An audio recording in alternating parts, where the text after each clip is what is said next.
Okay. Welcome, everybody, to Every Effin' Restaurant on Dominion Road. The Effin' stands for fucking. Bailey, my guest today is Bailey Poching. I'm your host, Ben McGugan. Bailey, this is the second time you've heard me use the famous Every Effin' Restaurant on Dominion Road catchphrase. Totally. Because our recording fucked up the first time.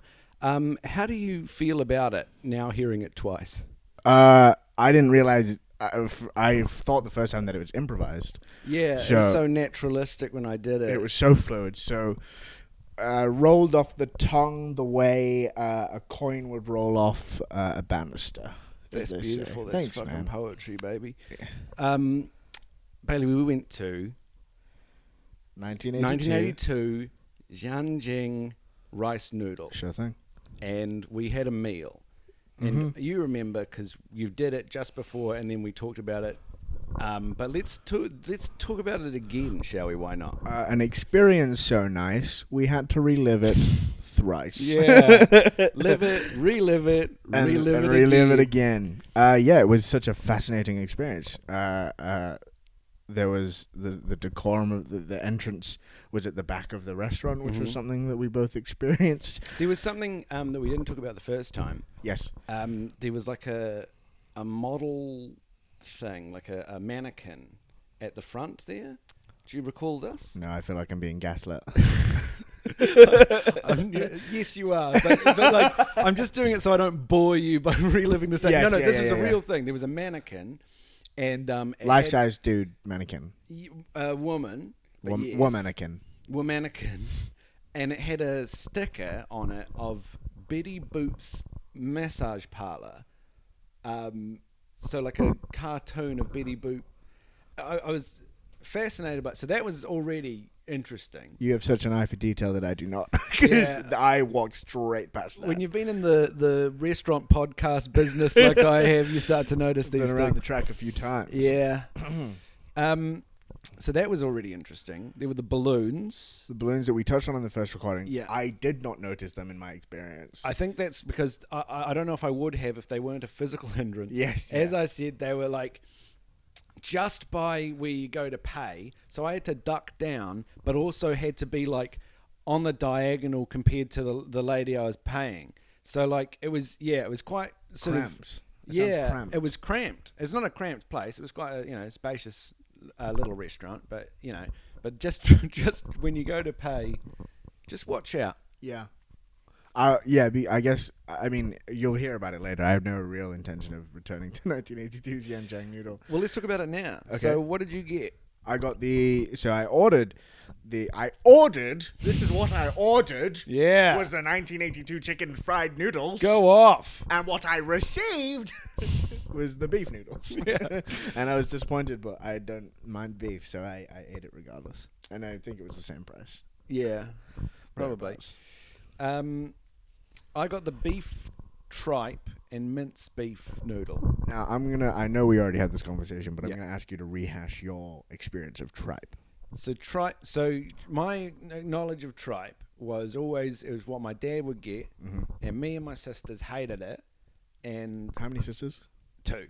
Cool. And I would he'd boil it up, and he'd just plant himself there, and he'd go, have a bit of this, and it tasted like shit, and he'd just eat it for day and just like and make the worst mouth noises. He'd get like a big batch of tripe. Yeah. And that would just last for like a few, because I'm imagining like an old maybe it's just because I'm watching the Lord of the Rings TV show. Right. I'm just imagining like in a cabin, you and your 2 sisters sat around a wooden table, or dad ladling in this tripe. not far off. Yeah. I mean, it was more sort of animalistic, really. He was just with his hands. Yeah. And how big is like a bit of tripe?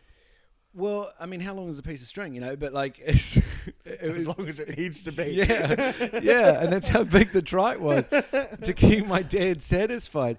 But this tripe was very nice. Nice. You had quite a flavorful dish by the sound. Yeah. So there was more going on in my one compared to yours. Yeah. There was peanuts. And there was fruit. I think was mango. It really does sound so appetizing because it's really nice. For those just tuning in, I got the beef noodles, and it really was some noodles with like supermarket roast beef, like the thin like sandwich roast beef, cut up into squares, and then just doused in chili oil with like some bok choy. No, mine was fucking loaded with chili oil as well. Yeah. But I guess there was just more going on. But yeah, they went hard on the chili oil, huh? They went so hard, not just in flavor, but just in sheer volume of oil. Like we as you said, we couldn't finish it. There was so much of it. No. And when you poured it into the takeaway container, there was just like a small pond of chili oil that would like flow into the plastic container. A small man-made pond of yeah, chili oil. yeah. Yeah, it was a lot. Like we were there for a while, so good value for money. Totally. I will say we were there for a while, and we ate and we ate and we ate, and it just never went away. Yeah, and so both of us have got full containers that we took away from there. Sort of a Sisyphus level kind of trial. It was maddening. It was infuriating. It was sickening because we were there for a period of time that would warrant finishing a meal. Yeah, and we didn't make a goddamn dent. No. This motherfucker was staring back at me the whole time, like, you can't handle me. And then, by virtue of the oil, it was just slipping right through those chopsticks. Yeah. Just hard to make a grasp. So I was fighting a losing battle with that meal. And then, it was awful. It was kicking my ass.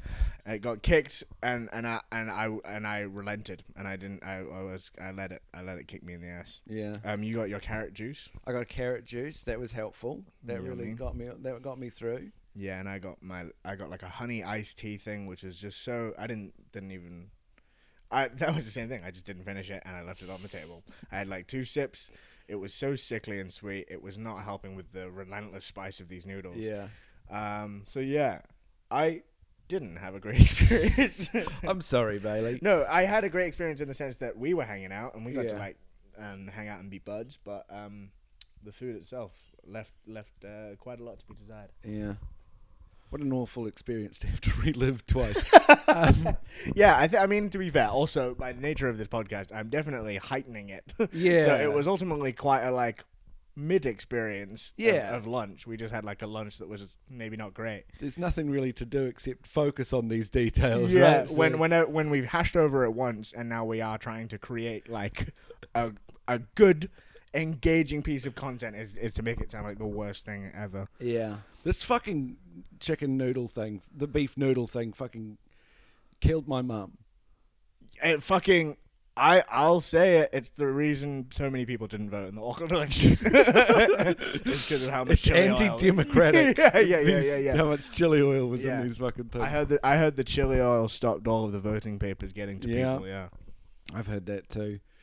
And what would you say is like the best birthday you've ever had? The best birthday. Okay, shut up. So now it's time for everyone's favourite segment of the show, Ben Magoo's Loo Reviews 2. So we looked around. There wasn't a loo that was visible. There was no apparent loo, and there was no signage to a hidden loo, as there sometimes is. Yeah. So it did appear to be a loosey-looless restaurant. Loosey-looless. Yeah, and as we said, like in the first recording, it is. I'm not going to do that for the podcast. I'm not going to go up to the staff and be like, "Do you have a toilet?" Because that sounds crazy. Because they almost definitely do. I'm going to be honest. To me, it doesn't sound super crazy to ask for a toilet. It sounds crazy. It sounds crazy to you? Yeah. What's crazy about it? Let's do it. I'll be the lady at the restaurant and you be you. Okay. Asking for a loo. But do you have a toilet? Yeah, there's one around the corner. That was easy. But okay, we'll play the other timeline. The other timeline. Okay. Hi there. Do you have a toilet? What the fuck did you just say? Do you say that again? Do you have a fuck did you just say to me? Hey guys, get in here. This stupid asshole has so much poo backed up that he's asking me to use my toilet. Get out of here. Get out of here. I'm sorry. I guess I get it. I get it. I get it. I like, see. that's fucked up. That would have been awful if that had happened. 'Cause I'd just Yeah. be sat there struggling with my noodles, listening to you getting humiliated. While poo is in my bum, ready to come out. Ready to come out, but not allowed to. Yeah. Do better. 1982. Xinjiang noodle. Make the toilet. Make the toilet. Make the toilet. First. Make the toilet. Make the toilet. Make the toilet. I think there could have been one. Probably. It probably the was. staff need to go somewhere. But like, Yeah. but what if? What if they just go to the hardware store across the Yeah. way? But what if there's a staff-only toilet?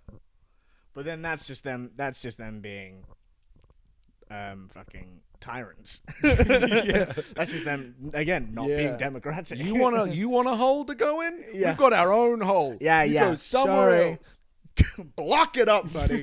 This is for the sous chef. Well, I work here. This I earn the right to go in the hole. Pop a cork in it, pal. The chef de parties cranking out a Waz. No time to shit, buddy. James Bond. That's my favorite one. Yeah, no time to die. Diarrhea. Diarrhea. Diarrhea. That's way better than me trying to rhyme die with poo. Two words that don't rhyme. It's an Aussie thing, I guess, was the no time to die a pie. Was what I was going for. Which feels offensive. I just don't know to who. Yeah. Feels problematic. Someone's up for it. But, yeah, hey, listen. Take Two was strong. It was, I think, better. Yeah, I mean, it's... Yeah, we've just done 2 podcasts. Yeah, sorry, man. I don't want to... I'm probably going to have to skedaddle. That's all good. But it's been awesome, man. Thank you I for love this. coming. I can't wait to hear it. When's it going to be out? Soonish, yeah. I'll keep it out. A couple weeks. Cool. Yeah, sweet, mate. I've got someone else coming on, but for real? so thank you, Bailey Poching, everybody. Please welcome to the podcast. I actually don't know. Unknown guest. Please take a seat. Hey, man. How are you? Good, pal. How are you? I'm good, mate. What's your name? My name? Yeah, Terry. Terry. Hey, man. Terry, what do you do, Terry? I do maintenance. Maintenance. Yeah, I work sort of all over the city. I work in the local area. I work in parks and roads and working with this one bridge. A bridge. Yeah, one bridge that I'm working with, and I'm just sort of doing maintenance there. What does maintenance involve? Just maintaining. So the bridge, it could fall over. Mm-hmm. It doesn't, thanks to You can't. just hold it up, or No. So there's lots of. It's more of making sure it holds up as a sort of cultural sort of. It's a very vague job, but basically when people try to cross the bridge, I make sure they have all the necessary information to cross the bridge. you sort of stay under the bridge and you come out. Well, on top of it, I spend a lot of time under it. Right. What does that look like? So let's say I'm on the bridge. For sure. Let's play that out. For sure. So You're going walking on the bridge. along the bridge. Yeah. You've just saved the princess from the castle. Okay. And then you come to this bridge. I'm sort of huddled by a fire. You can't see my face very well. Uh-huh. And then I come out. I'm wearing a big hood. Right. And then you just see my eyes for a second. You just see my big googly eyes. I remove my hood. I'm looking at your eyes now. Yeah. Thank you, man. What do you think? Googly. Thanks, dude. I take off my hood. I'm a troll, and then I ask you to solve my riddles 3. Okay. Shoot. Right now? Yeah. My riddles 3. You want to solve them? Oh, give me one at least. You'll never solve my riddles 3. Okay. You know how many people have made it across this bridge in the last 3 years? Wait. Sorry. What do you do to them that don't solve the riddles? I turn them around. I turn them around and they send them to the next bridge. Yeah, I go, hey, on your way, pal. Sometimes I kill him, but most of the time it's on your way, pal. You kill them. On your way, pal. Yeah. I work for the council. Oh, okay. Yeah, man. You work for the council. Mm. Do you get paid for this pretty well? I get paid per head. What is that? Sorry, per head? So I send some people away. I kill some people. And you get the head. When I get their head, I give them to the council. You give the heads to the council? Yeah. So the council gets paid, really, is what? Well, then I get paid for commission per each head. How much you get for a head? About $3,000. Damn, that's Yeah, man. pretty good. Yeah. That's pretty good. That Ah. keeps you. It's a yearly income. I'm sitting pretty around $100K per year now. Yeah. That's a lot of money. It's cool. That is cool. That's I'm so glad that the council is paying for that. Thank you, man. It's good to know that the taxes are going somewhere. Yeah. Well, that's why it's so important to vote. I'm a staunch advocate for the democratic system, and we really should be doing more to make sure that people know that what their rights are and that they have a voice. Interesting. Do you think it's democratic to cut people's heads off and kill them? Well, I vote for it, so yes. I'm the in the bridge. I'm the population, and I'm like, who here decides for this person to have their head cut off? Okay. And I put a ballot in. I'm also the person who counts, so I count the vote as 1 out of 1, and then I take out my rusty axe and Chop their fucking heads off. Yeah. Isn't democracy beautiful? it's maybe the most beautiful aspect of the modern society. Yeah. Yeah. Well put. Thank you very much. I'm actually quite elegant considering I sound a little bit stupid. I mean, did you get any sort of secondary education? No secondary education. I was never good at school. I was quite a violent child. Yeah. Violent tendencies. Glad you got that under control. Thank you very much. And then I worked as a janitor in a university. Oh. Yeah, and then I would sort of solve all of the problems, on the board. Yeah. And me and my buddies would sort of cruise around, buy cheeseburgers, and be friends with Robin Williams. Robin Williams, R.I.P. A different one. Oh. A different one. Is he dead? Yeah. Yeah, he was a comedian and he wasn't doing so well.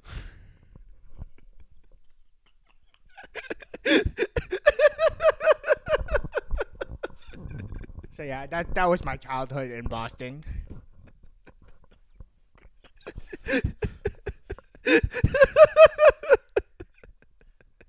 That's me, Terry. That's Terry. Terry the Troll. Terry. What else you got, buddy? Well, I mean, thank you so much for coming on the show, Terry. That's all. That's all you need from me. Well, what else? I mean, you've a fascinating life. Thank you very much. Being a troll. Yeah, man. What do you think of like internet trolls? I think that there are so many better ways to spend your time. Yeah, You know, absolutely. there are so many people working, especially in the arts. You know, there's so many people working to be progressive and make leaps in representation and storytelling, and there's these people who just jump online and they say these awful things to these actors that didn't choose to be who they are. Right. They didn't choose to be who they are. Quite passionate about this. Thank you so much. There's this one guy in the Lord of the Rings TV show who he's a brown man, and he had a moment. Oh, that pisses me off. Oh, you're an internet troll? You don't like internet trolls? What do you think of the last guy that was on the podcast? Oh no!